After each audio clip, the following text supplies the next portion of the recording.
შემეცნებით საგანმანათლებლო პროექტი რადიო კინო სადდება სტუდია კოცის ბაზაზე. პროექტის ხელმძღვანელი კობა ცხაკაია. პროექტის რედაქტორი ნინო ჩხიკვიშვილი. თბილისი 2025 წელი.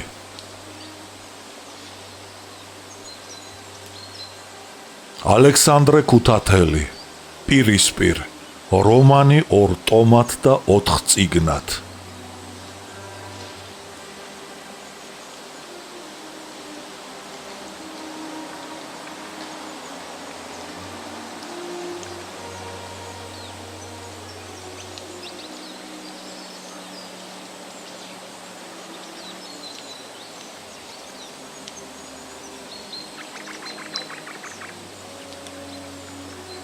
ნაწილი მეოთხე, ტყეში, პირველი.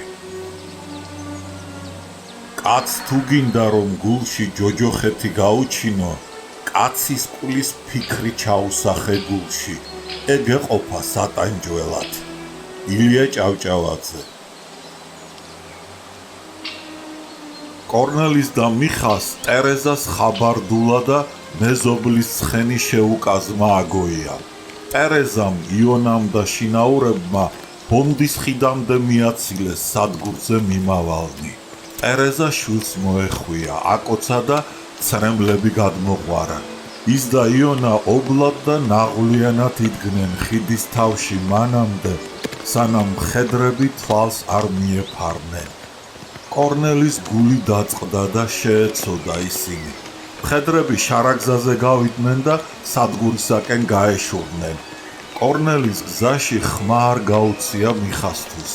მხოლოდ ქვეითად მიმავალ აგოიას ესაუბრებოდა. ამ საუბარმა გააოცა. ისე გათვითცნობიერებულიყო ბიჭი. აგოიას იონა აძლევდა თავის სამკითხველოდან წიგნებს და ცნობისმეყვარე ბიჭიც კითხულობდა მათ ზამთრის გრძელ ღამეებში. განსაკუთრებით ილია ჭავჭავაძის, ყაზბეგისა და ნინოშვილის მოთხრობებს მოეხდინა მასზე დიდი შთაბეჭდილება.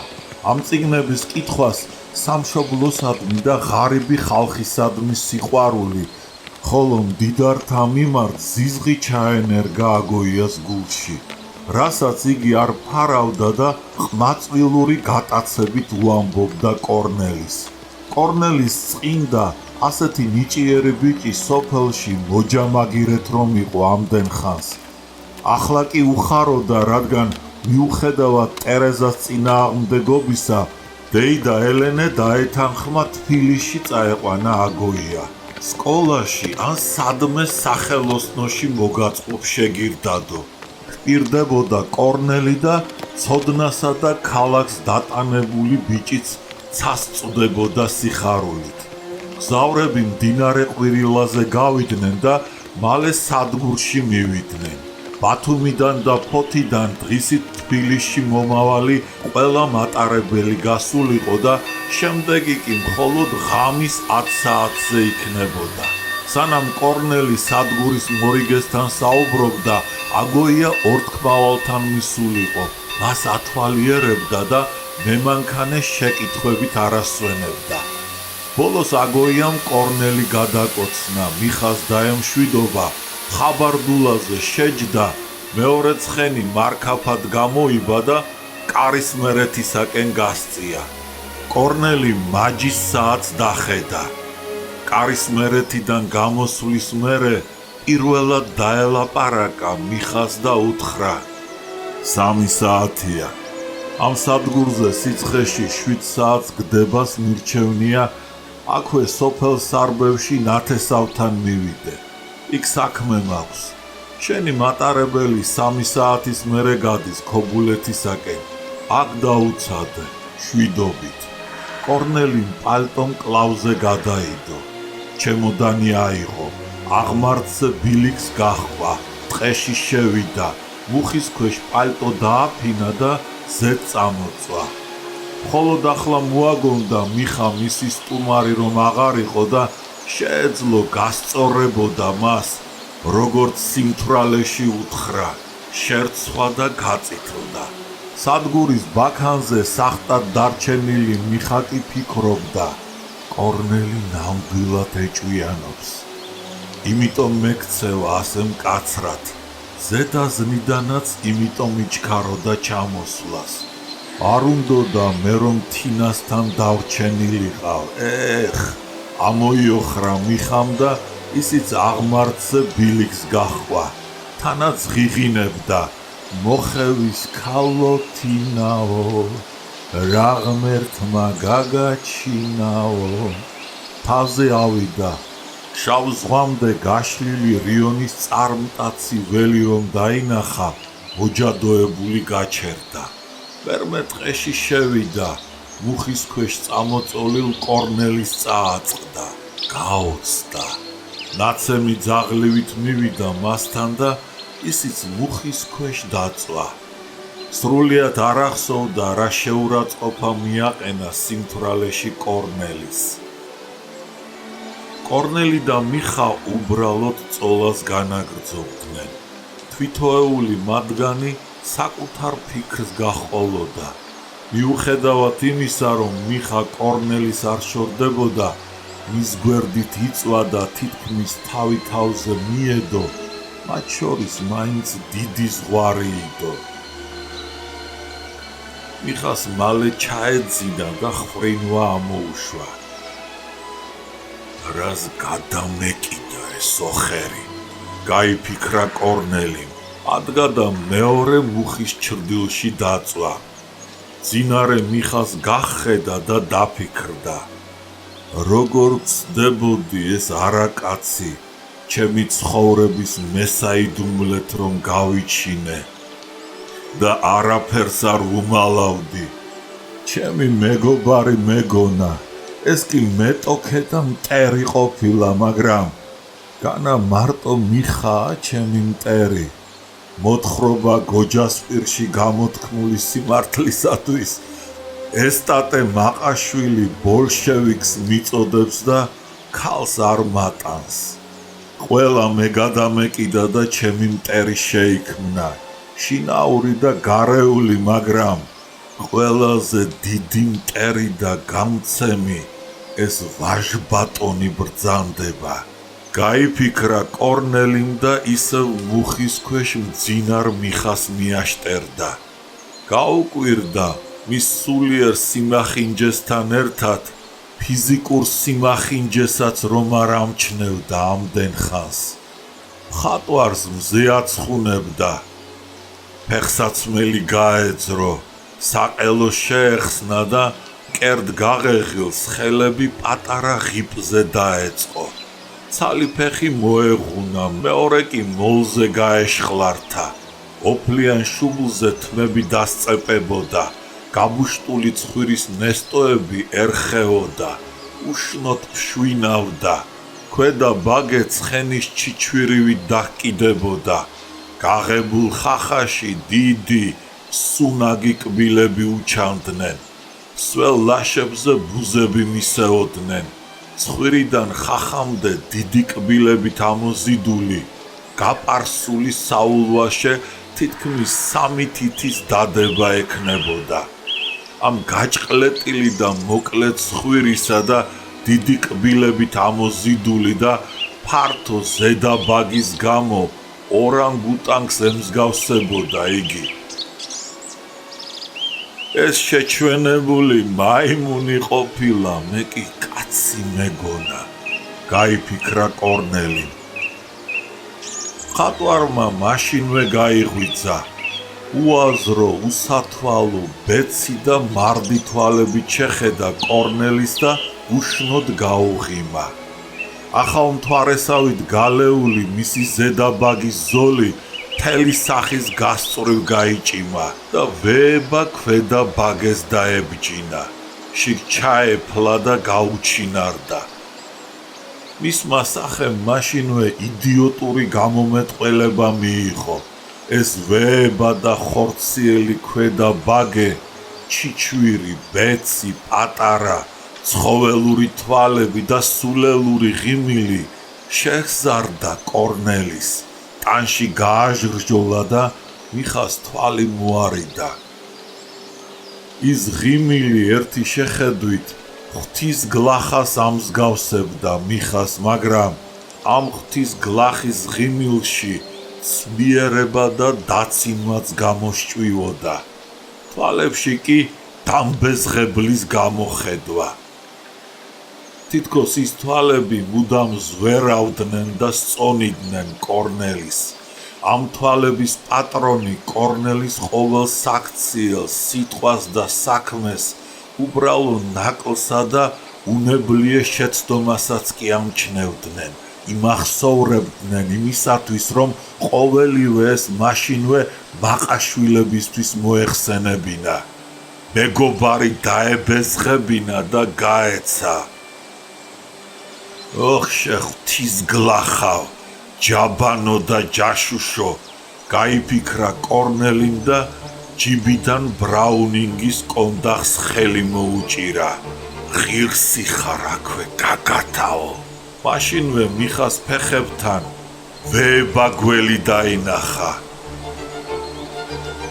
გველი აჩქარებით მიიკლაკნებოდა მახლობელ ბუჩქისაკენ. ჩუმად და უხმოდ მიცურავდა, თითქო მწვანე მოლზე ვერცხლის წყალი იყვრებაო. კორნელიმ ბრაუნინგი ამოიღო, თავში დაუმიზნა და სამჯერ ესროლა, მაგრამ ააცდიდა. მაშინ ჯოხს წაავლო ხელი და მერმე ეკალზე დაჰკიდა. გველს ჭადრაკის დაფასავით მოხატული მუცელი ჰქონდა. მიხა თოფნაკრავივით წამოიჭრა და ეკალზე გადაკიდებული გველი რომ დაინახა, იყვირა. უი, გველი, გველი! ჭირიჭირს გადაკიდებია, რამოდენა, როგორი ჭრელია! გველი გარედან არის ჭრელი, შენ კი შიგნიდან. შენიშნა კორნელიმ და მიხას ზიზღით მიაშტერდა. კორნელის სიტყვებისათვის ყურადღება არ მიუქცევია მიხას და ჰკითხა. ვერ მოახვედრე? ვერა, მიუგო კორნელიმ, მრუდეთ მიდიოდა. შენსკენ მოცურავდა, ალბათ შენი წინდების სურნელება მიიზიდა.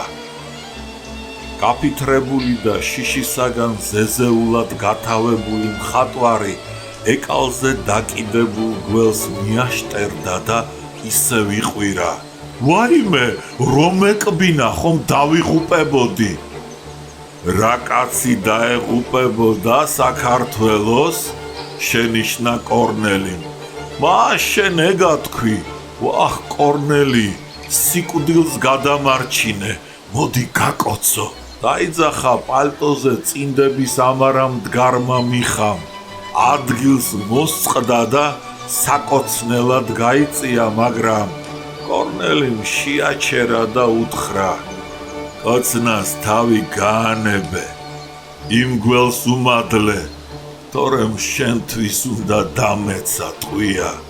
კორნელი, მეჯავრება ასეთი ლაპარაკი, რა უცნაურად მიცქერი, მეშინია. წაილუღლუღა მიხამ და საჩქაროდ ფეხსაცმლის ჩაცმა დაიწყო. შიშარა დედაკაცო. ზიზღით შეძახა კორნელი მიხას. ხელი ჯიბეში ჩაიდო და უთხრა. შენ ამ ტყიდან ცოცხალი ვერ გახვალ. მიხა უმალვე გაშეშდა. კორნელი შეხედა და უთხრა. ვერ გამიგია, მართალს ამბობ თუ ოხუნჯო, რას მემუქრები? მე შენს წინაშე უდანაშაულო ვარ, გეფიცები. რას მეფიცები?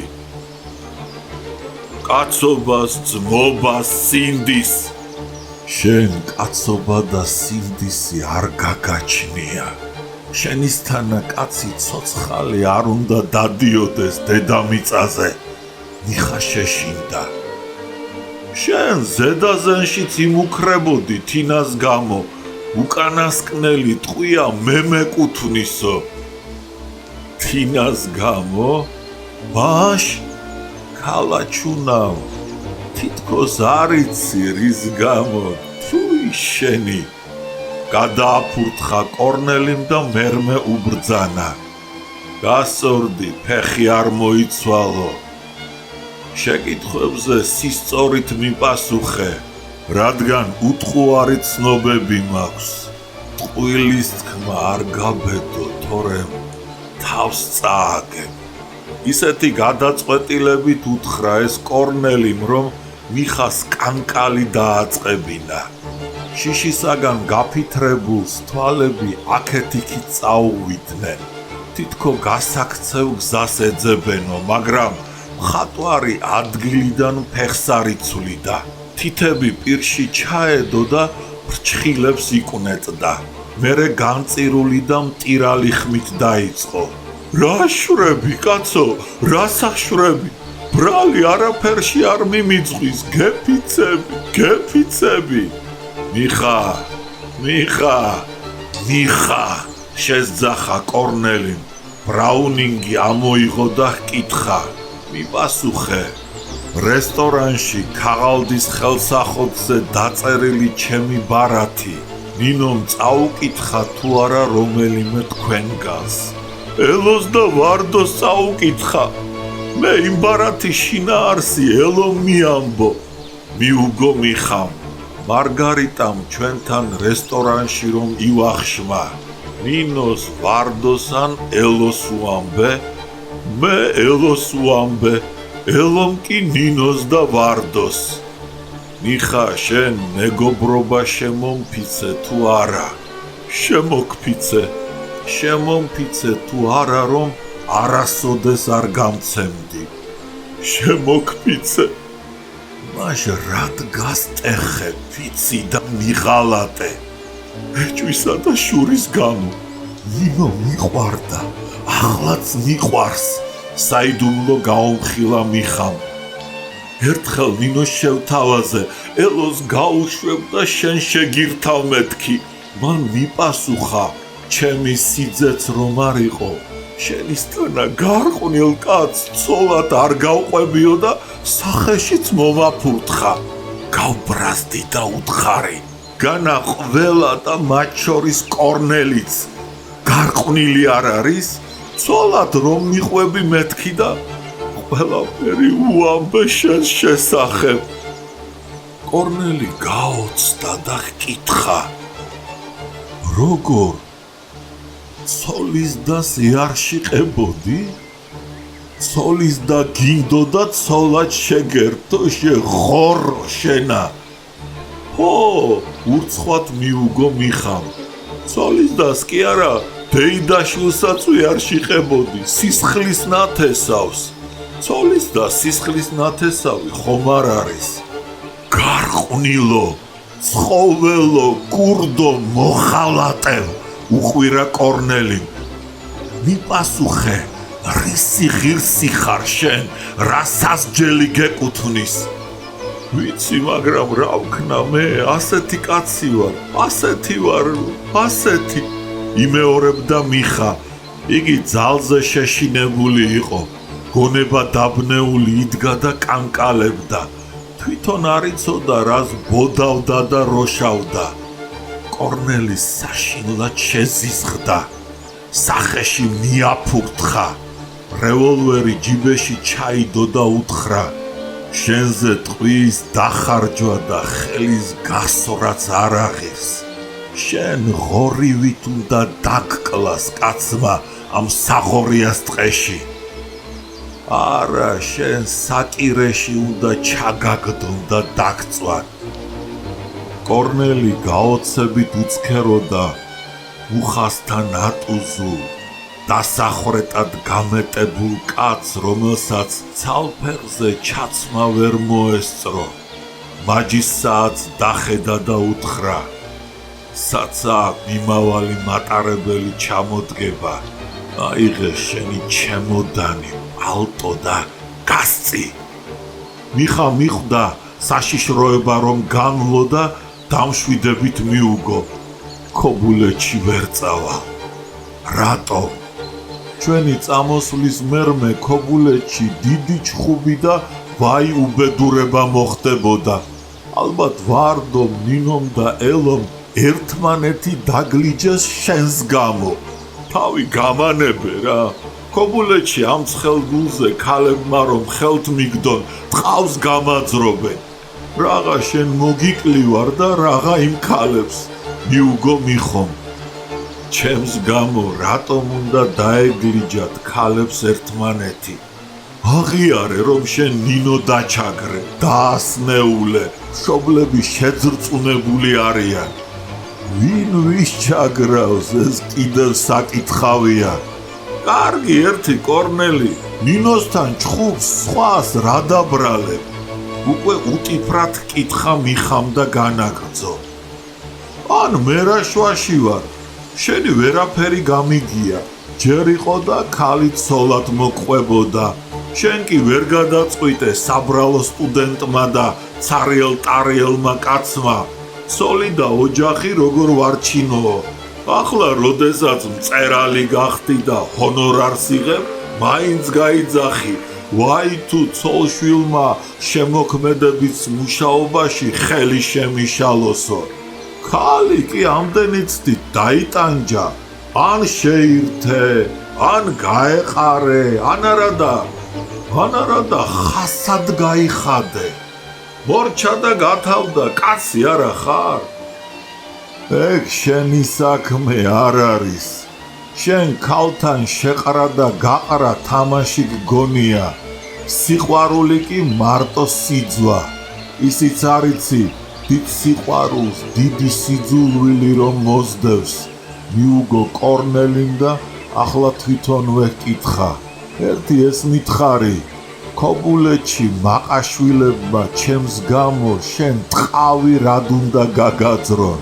ორ ფრონტზე მუშაობისათვის? ეგ რა შვაშია? განა ისინი მაპატიებენ იმ უსიამოვნების მერმე, რომელიც შენსა და ნინოს შორის მოხდა, შენ რომ კარის მერეთში წამოყევი. დავაშავე, არ მეგონა, ჯაშუშობის მერმე თუ ამედევნებოდი. მიხას დუმდა. კორნელის ისევ შეზარდა და უთხრა: შენთან საუბარი აღარ მსურს. მხოლოდ კარგად დაიხსოვნე უკანასკნელად რასაც გეტყვი. ჩვენი მეგობრობა ამ ტყეში გათავდა. ამიერიდან ჩვენ არც ვიცნობთ ერთმანეთს. გადაეცი მაყაშვილებს, რომ მე სამუდამოდ ვტოვებ მათ, რომ მეზიზღებიან ისინი. მაყაშვილები და ზედაზენში მოკეიფე მუქთახორა თავადთა და აზნაურთა დრო მოკვდა. კორნელიმ ზურგი შეაქცია და სადგურისაკენ გასწია იმ გადაწყვეტილებით, რომ ზესტაფონამდე საბარგო მატარებელს გაჰყოლოდა, იქ კი სამგზავრო მატარებელში გადამჯდარიყო და არასოდეს აღარ შეხვედროდა მიხას.